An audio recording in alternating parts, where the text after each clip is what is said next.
the Fade 5 Podcast with Brad Evans and Nate Lundy.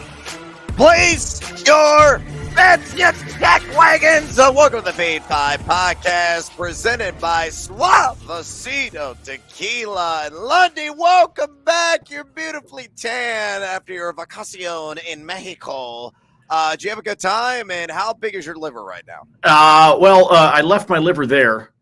They actually, at the resort, they have like a box. And they're like, just deposit liver. What you do is you essentially drop it off on your way in when they put that all-inclusive bracelet on. And then you have the option of whether you want to claim it on your way back out. I decided to just, it wasn't even worth it. Like I've done so much damage to it over the years. No, had an absolutely great time. The wife and I definitely got a little bit of a break. I will say when you leave Mexico and it's 86 degrees, and then when you land in Denver and it's 13, that shit sucks, Brad. I'm putting it out there. Like I love Denver. I love it to death. It's my favorite place I've ever lived.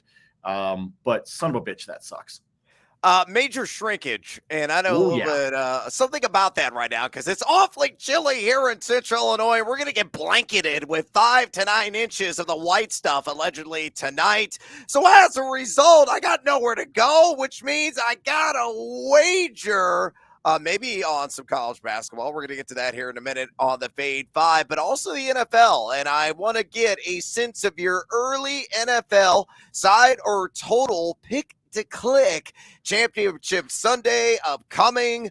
We all know about the matchups, and we've seen some reverse line action. I don't know if you noticed it in the Kansas City and Cincinnati game. The Chiefs yesterday were favored by a couple of points, and now it's gone the polar opposite direction as the Bengals are now -2. Yes, the Chiefs are home dogs. It's almost inexplicable. So, Lundy, what is your gut feeling? What right now is your pick to click on this championship upcoming Sunday? Well, I think, Brad, we know that men have a tendency to overcompensate. It's just life story. It's just one of those things that happens. I actually think the total right now in that game has been overcompensated for. It's down to 46.5. And Cincinnati's actually been under in 5 straight playoff games. But the totals between these two teams since they've played each other in the last 5. And I know I'm going all the way back to 2015, but bear with me here for a second, folks. 51, 51, 65, 55, 57. Those are the totals the last 5 times these two teams played each other. I know Mahomes has a gimpy ankle. I get it. And I know that's where a lot of this compensation in terms of the line movement that you talked about, as well as this total, I know that's where it is coming from. Last year's AFC Championship over-under was 54.5. It is a full it's a touchdown and then some that this has dropped because of the injury news. I'm sorry. A 65 to 70% of a Mahomes is better than 65 to 70% of the quarterbacks in the NFL. And I also trust the round mound of football sound that is Andy Reid to get creative and to figure out how to protect his quarterback, because he knows if he wins, first of all, if they lose, obviously they're out. But if he wins that game, he's then got 2 weeks to shoot him up with whatever crazy some sort of like root that they found in the Amazon jungle into his ankle to get him healthy before they have to play in Phoenix. So I think Andy Reid's going to get super creative with the playbook. I think he can find a way to protect Mahomes. And if that all of that happens, I think we're going to see some scoring. As good as Cincinnati's red zone defense has been this season, I just believe that Andy Reid is a freaking genius on the offensive side of the ball. And I think there's been an overcompensation. So at this point, I'm not really touching the spread, although the fact that it's going the other way, if it gets to 3.5, give me the damn Chiefs. But I just think this total has been overcompensated. 54 was the total the last time these two teams played in the playoffs. Yeah, it's a little nutty, and I completely concur with you, Captain, on the overlean here with this and the overcompensation that is going on as a result of the Patrick Mahomes possible derailment, if there even is one, with the ankle injury. He's getting treatment around the clock. He's getting massaged in all the right places. So as a result, I think he's going to go out there and play pretty close to his normal self. I mean, he may not be running a ton, but it's not like he takes off and runs more than 6-7 times in a game. But he can pick you apart with all the different arm slottages that he has over the top, sidearm, or underneath. And as a result, he'll pick you apart no matter what. So I will say this. I do like the Bengals to win straight up. They are my pick to represent the AFC in the Super Bowl. And I am standing by my San Francisco selection as well. And again, no hate geared toward the Philadelphia crowd, but I think defense is the name of the game for both of these matchups, both of these teams. So as a result, just take them on the money line on a 2-leg parlay. If you do that, you're getting close to plus 300 odds right now at BetMGM. Just to harp on Cincinnati's defense for a second, last 6-7 weeks, they have been nearly unbreakable. Well under 4 yards per carry they've allowed, well under 7 pass yards per attempt they've also surrendered. They've really tightened it up, and they're playing brilliant football at the right time. And then San Francisco, that's been their calling card really all season long, and that's why Brock Purdy's coming in. Just don't make any mistakes, manage the game, and let the defense do the rest of the work. Christian McCaffrey, Elijah Mitchell, the ground game as well. And you're impossibly Mr. Irrelevant, who is so irrelevant right now, are going to be in the Super Bowl representing the Gold Panthers. So that is my early pick to click in the NFL. And I also like Lundy's selection to boot on that over in the KC Cincinnati matchup, I should say, there in Arrowhead. With that put to bed, let's get after it with another edition of the Big Number 5. All right, a little early compensation, which again I know a little bit. It was that was the remix. We get. Throwing an old school 90s style, numero 5 here, and thinking old school 90s style. How about Jerry Stackhouse, who is the head coach of the Vanderbilt Commodores? And I'm taking Vandy, who could be quite dandy tonight against a struggling Kentucky bunch, +6 at home there inside Memorial Coliseum. And I think they're going to get the cover, and that's where I am going to stack my greenbacks as a result. You look at Vanderbilt, they're pretty bad offensively. Number 278 effective field goal percentage offense in home games this season, but they're only allowing 28.5% from long distance at home. They're number 3 in the SEC in adjusted offensive efficiency, so they have been putting ball through basket more frequently in conference play. And they're number 13, though, in adjusted defensive efficiency. You look at Kentucky, a team that is barely treading water right now, probably going to be like a double-digit seed if the tournament started today. They are middle of the road in so many advanced athletic categories. Number 8 in effective field goal percentage offense in the SEC, and number 13, which is crazy to think about, an effective field goal percentage defense. Why is it crazy? You have Oscar Tshiebwe. You have the best offensive rebounding team in the country right now, getting a second chance opportunity 39.2% of the time, but they're not taking advantage of those opportunities when gifted those second chances. So I think it's too many points. Vandy's played some tight contests this season, and Kentucky is just, again, largely mediocre. So as a result, Vanderbilt +6 against Kentucky, -110 at DraftKings. Lundy, fade or follow? Oh, I like this one, but I'm going to give you early bonus time just because screw it, because I've been on vacation and I'm just in a good mood. I'm going to give you early bonus time. Kentucky is dead last in the SEC in first half scoring. Dead last. So I like this pick. I also like Vandy +2.5 on the first half line. You can get that right now at -105 at BetMGM. So it's the juice is actually in your favor in this one because it's only down to -105. Yeah. I'm just with how crappy they have been coming out of the gate with any kind of scoring and the fact that they're on the road. I like this overall pick. I like Vandy's opportunity, but I also like getting the opportunity to maybe have a payday by the time we hit halftime. And I'll take Vandy +2.5 on the first half line as well. Again, -105 at BetMGM right now. Will Vandy be dandy? We say double down. Number 4. All right, let's go to the Big 12. There's so many marquee games in that conference, seemingly every single night where there is actual action. It is rough and tumble, top to bottom. It's the best league in the land, whether you're looking at with the eye test or the advanced metrics that are out there. Bar none, unrivaled, no question about it. I mean, look at Kansas. They've lost 3 straight games, I think, for the first time in conference action in the Bill Self era, which is largely unbelievable. But anyway, I digress on another Big 12 matchup, not involving KU. Of course, dropped the game last night against Baylor. I like Oklahoma State. And this line has come up. It opened at 7.5 at some of the books. It's up to 8.5. So plus 8.5 at Texas.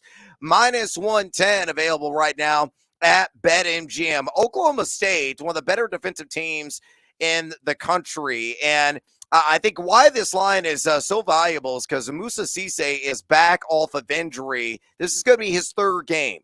Now, the first game that he came back, last week only played 2 minutes. Last game only played 14 minutes. I think now he's knocked off the dust, back into game shape. This could be a 20-plus minute game for the 7-footer, who's one of the best rim protectors in college basketball. And one of the reasons why Oklahoma State is numero uno, and effective field goal percentage defense inside the Big 12.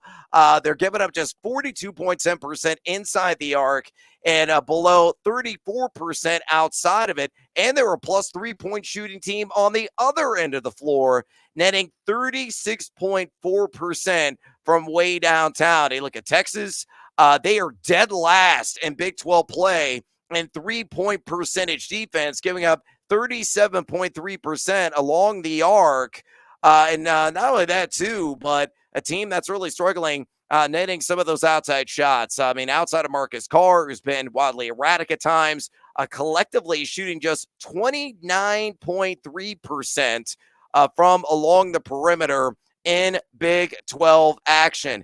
You also look to, as well, Texas beat Oklahoma by 1 point. That was away, and then they beat TCU by 4 at home, and Texas Tech, who is the dregs the game right now in the conference, by just a bucket in Austin. So Oklahoma State catch 8.5, given their defensive upside, given their upside as well from long distance, and Texas struggles defending in that capacity. I don't see how the Horns are going to hook them here and score the cover. So give me Oklahoma State plus 8.5 at UT, minus 110 at BetMGM. Lundy, fade or follow. Well, you kind of already alluded to this, Brad, but you look at Texas, take their last 4 home games. They're 0-4 against the spread. They haven't covered in the last 4. You just talked about what they did against Texas Tech, against TCU. They haven't covered. And I understand Oklahoma State and the challenges that they're going to have in terms of going to Austin to play this one. But you look at these two teams, 9 out of the last 12 times they've played, the underdog is covered. It's just one of those games that these two teams get up for.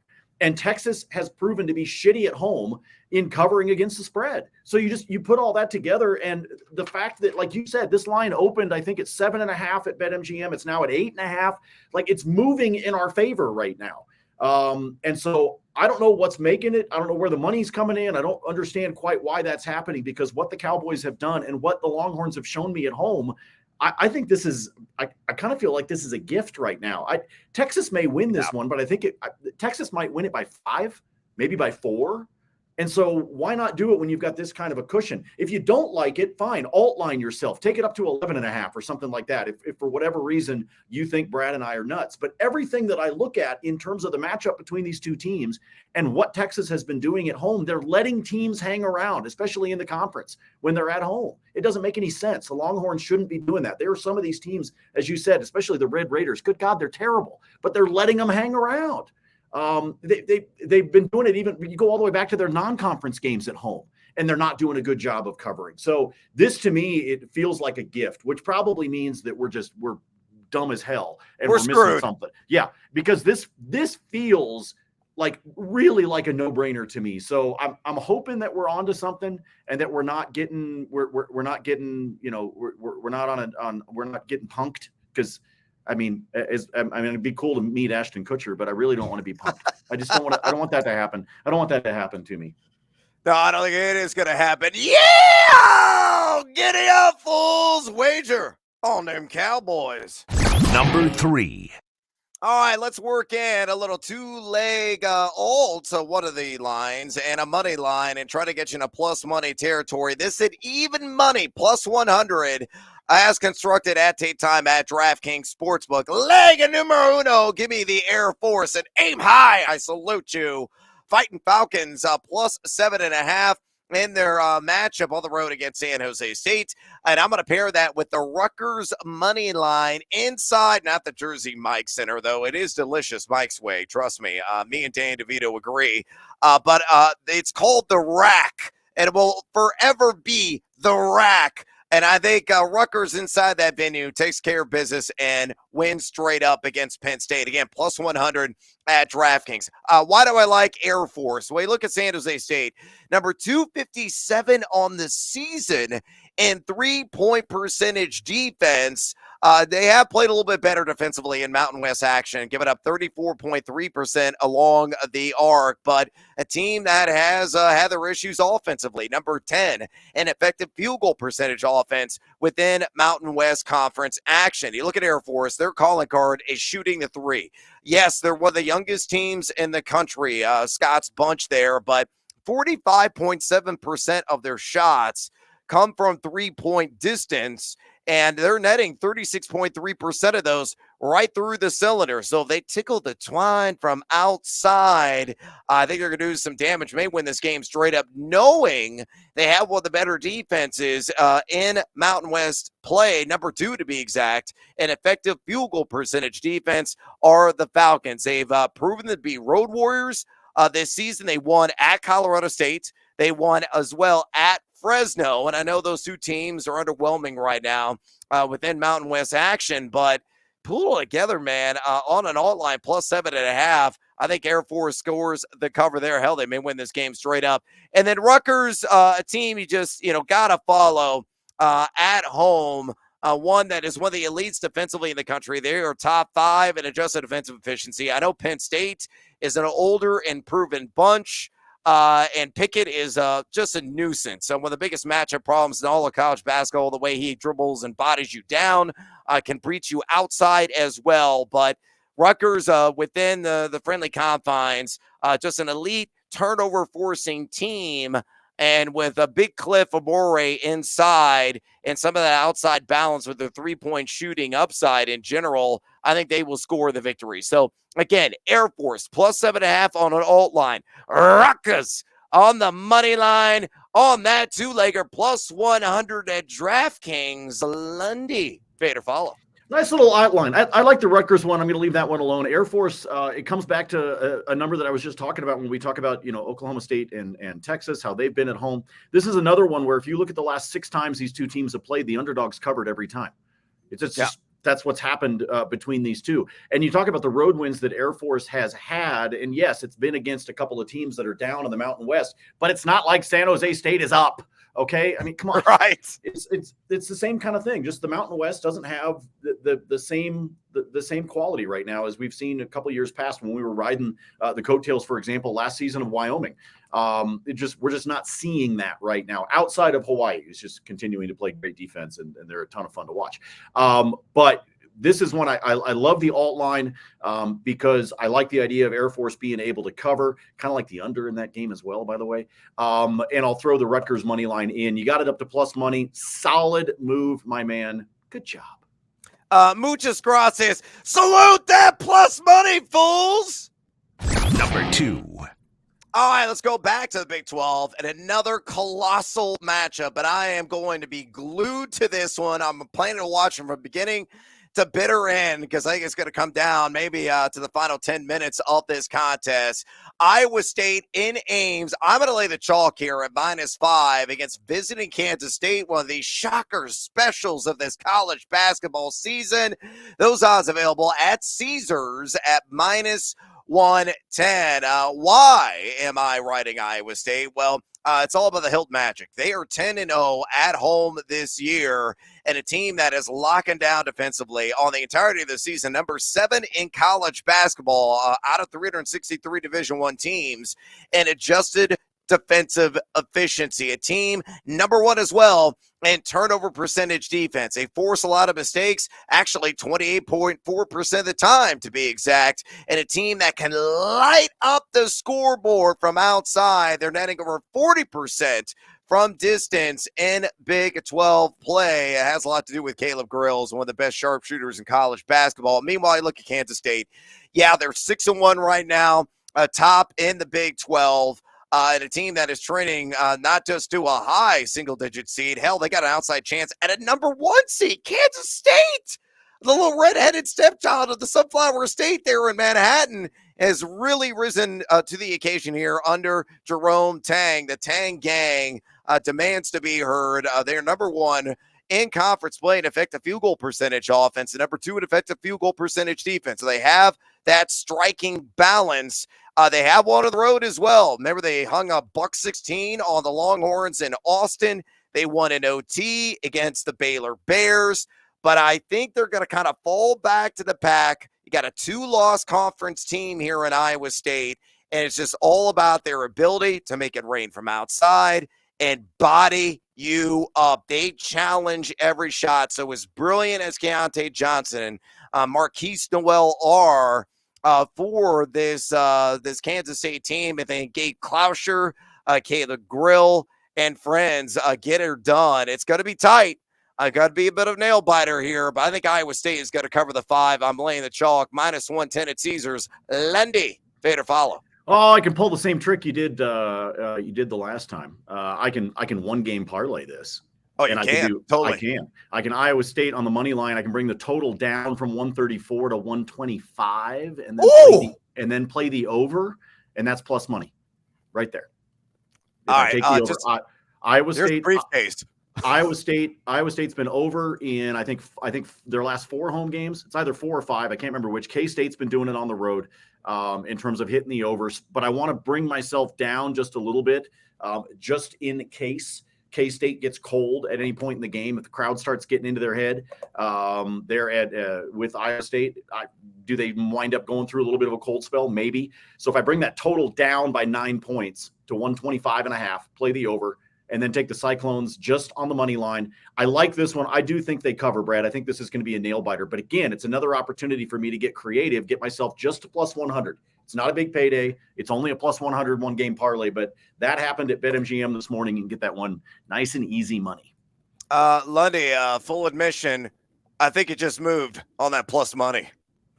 Number 1. All right, numero uno on today's Fade 5 pod. Let's go back to one of my favorite conferences in the land. I can't resist it. I wager too much on it all the damn time, and that is the Mountain West. So on this SGP and a battle between Boise State and Fresno State being played in Idaho, I'm doing it for all the potatoes here. Give me Boise on a reduced line, -9.5. And I'm going to take Fresno State on the under 61.5 points scored in this game. Both those events occur. You're looking at -105. Not quite getting seduced by the juice, but still a light juice here. -105 at DraftKings. Boise is one of the best teams in the country nobody is talking about. You look at the advanced analytics, whether it's Ken Palm, Bart Torvik, Haslametrics. This is a top 30 overall team in the country. They are number 1 in offensive, number 1 in defensive efficiency in Mountain West play.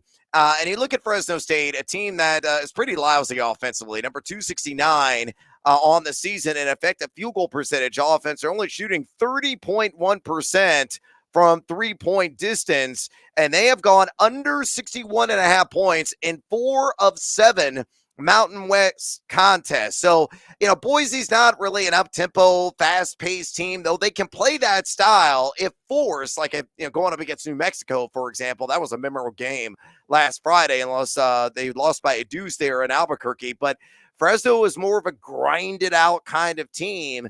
This is going to be a low-scoring affair. I think Boise's got to just sock them in the mouth repeatedly because of their defensive chops. They're a veteran bunch. Deeganhard, Shaver, Agbo, and Rice can beat you inside. They can beat you outside. So as a result, I think Boise is going to win this one by double figures, and they're going to hold Fresno Probably under 60, to be honest. So if you want to go like 60.5 instead and get that at like plus 100 as a result, I don't hate it. It should be a lower scoring tilt in the end, and Boise gets the cover. So fade or follow, amigo, on this SGP. Are you coming with me? Boise State minus 9.5. Fresno State under 61.5 points, minus 105 at DraftKings. The way you find some value in the Mountain West, I think, is you're looking at those, the top 5 teams in the Mountain West Conference have combined to have 4 losses at home. That's it. You just look for these teams when they're playing at home. So that's the case with Boise State that we're talking about with this one. That's the case with San Diego State. That's the case with Nevada, who's actually the only undefeated team at home in the Mountain game West. Last night with them, by the way. Yeah. So you're looking at when you look at the I was mentioning before that the Mountain West wasn't quite the same Mountain West as we've seen the last couple of seasons, and it's because there is this massive disparity. There is up at the top of the conference, and then there's the freaking bottom dwellers, and the bottom dwellers are not hanging right now with anybody. And unfortunately, that includes Fresno State in terms of how they're playing. They haven't been very good at home. They haven't been very good on the road. I think they've only got 2 wins on the road this season. So put all of that together. I like the idea of bringing that number down a little bit for Boise. I might do the 60.5 just because that probably would get me to plus 100, which is always nice when I see that plus sign on the, it's like back in the day when you would do like your math quizzes, you always wanted that plus. You wanted like B plus. I don't think I ever got A plus, but we need some B pluses. We need some C pluses. Brad and I, for the most part, were basically like C minus students, which is why we. Well, I got pluses usually attached to a D. Oh, there you go. So sometimes you fall below the Mason-Dixon line.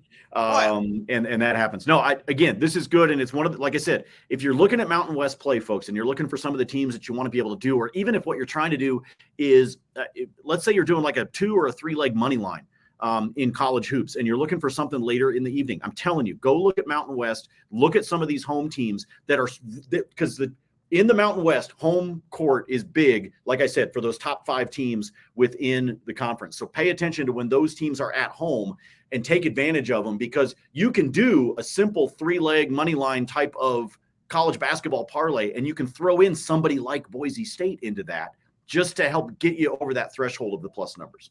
All right, bang it on, Boise, and let's boost that bankroll, Lundy. It's bonus time.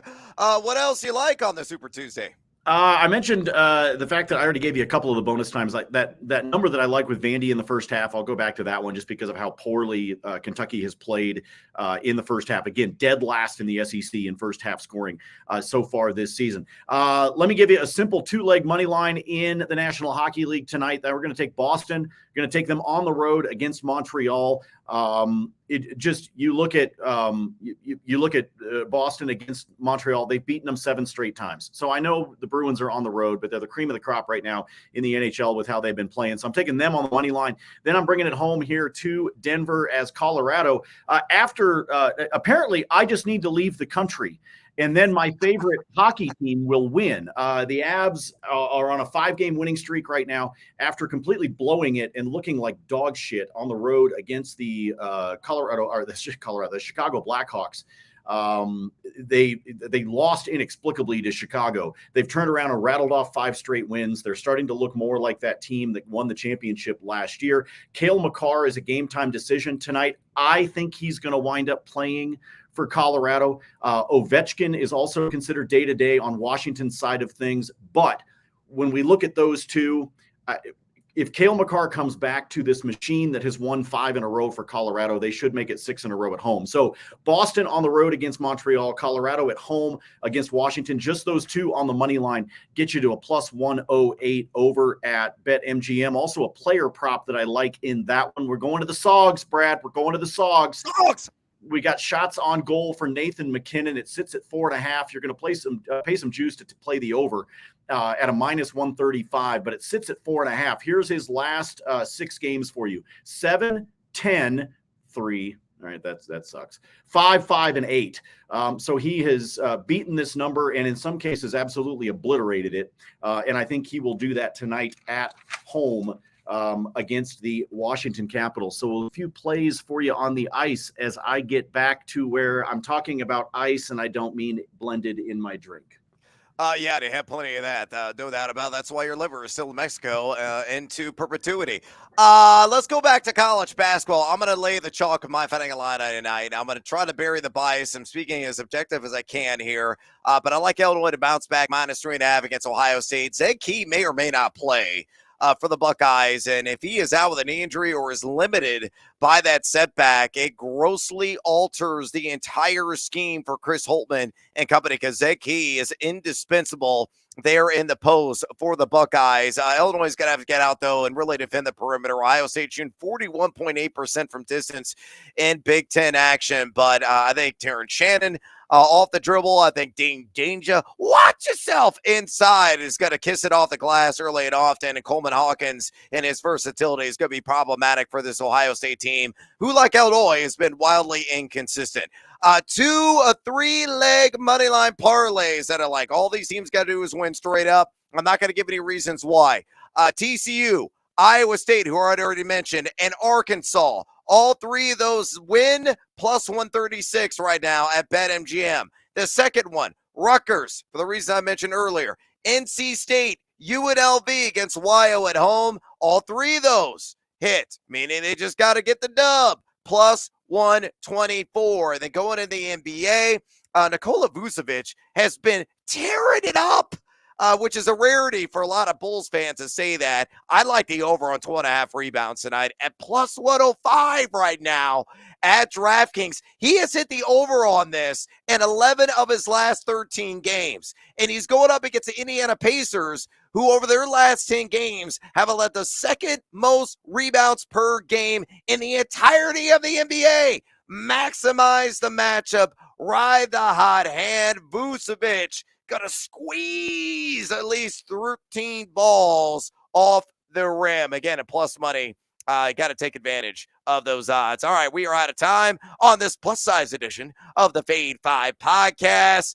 Gracias to Mr. Lundy, and welcome back, amigo. Please drop us a rating and a review if you enjoy this podcast. Also, follow us on the Twitter. Follow Lundy and his free spreadsheet picks at Nate Lundy. I do the same exercise at Noisy Huevos. And as always, until next time, feed or follow. That is up to you.